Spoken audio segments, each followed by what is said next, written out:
Super man కంటే హనుమాన్ గొప్పని ఇదే విషయాన్ని మన పిల్లలకి చెప్పాలని మంత్రి నారా లోకేష్ సూచించారు. తిరుపతిలో జరుగుతున్న ఐటీసీఎక్స్ ముగింపు కార్యక్రమంలో ప్రసంగించిన లోకేష్ ఆలయాల పాలనా వ్యవస్థలో ఏపీ ఆదర్శమని చెప్పారు.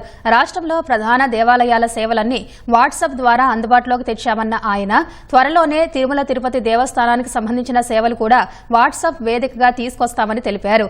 తిరుమల సహా రాష్ట్రంలోని ఆలయాల్లో భారీ క్యూలైన్లు లేకుండా భక్తులు ఎక్కువ సమయం వేచి చూడకుండా చర్యలు తీసుకుంటామని ఏఐ, డ్రోన్ వంటి సాంకేతికతను ఉపయోగించి రద్దీ నిర్వహణ, నియంత్రణ చేస్తామని వెల్లడించారు.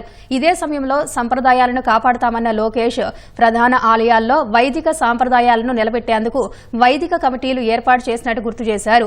ఐటీసీఎక్స్ చొరవ తీసుకుని దేవాదాయ శాఖ మంత్రుల సదస్సు నిర్వహిస్తే బాగుంటుందని సూచించిన మంత్రి ఆంధ్రప్రదేశ్ ఇందుకు తొలి వేదిక కావాలని ఆకాంక్షిస్తున్నట్టు చెప్పారు. మన ఆలయాలు, పండగలు, పూజలు అనేది కీలకమైన భాగం. ఇది మన జీవిత విధానం. దీని ముందుకు తీసుకెళ్లాల్సిన బాధ్యత ఇక్కడున్న మనందరి పైన ఉంది. ఎంత టెక్నాలజీ వచ్చినా, ఆర్టిఫిషియల్ ఇంటెలిజెన్స్ వచ్చినా, లేదా మెషిన్ లెర్నింగ్ వచ్చినా దేవుడే మనందరినీ నడిపిస్తారు. మనం చూసాం, ఇస్రో సైంటిస్ట్ రాకెట్లు ఎగిరించాలనుకున్నప్పుడు తిరుమలకి వచ్చి దేవుడు దర్శనం తీసుకుంటారు. అదే మనందరి నమ్మకం. ఇదే ఈ రోజు నిజం. అందుకే ప్రజల్లో భక్తి భావన అనేది పెంచాల్సిన బాధ్యత ప్రభుత్వాల పైన, దేవాలయ వ్యవస్థల పైన, సంస్థలు కలిసికట్టుగా కృషి చేయాల్సిన అవసరం చాలా చాలా ఉంది. పిల్లలకి గంటల తరబడి ఈ రోజు ఫోన్లు ఇస్తున్నాం, ఐప్యాడ్లు ఇస్తున్నాం, పుస్తకాలకి దూరం అయిపోయారు. ఇది మార్చాల్సిన అవసరం మనందరి పైన ఉంది. ఈ రోజు కేంద్ర ప్రభుత్వ సహకారంతో, రాష్ట్ర ప్రభుత్వ ప్రోత్సాహంతో అనేక పబ్లిషర్స్ అద్భుతమైన పుస్తకాలు రూపొందిస్తున్నారు. నేను కూడా చూసా.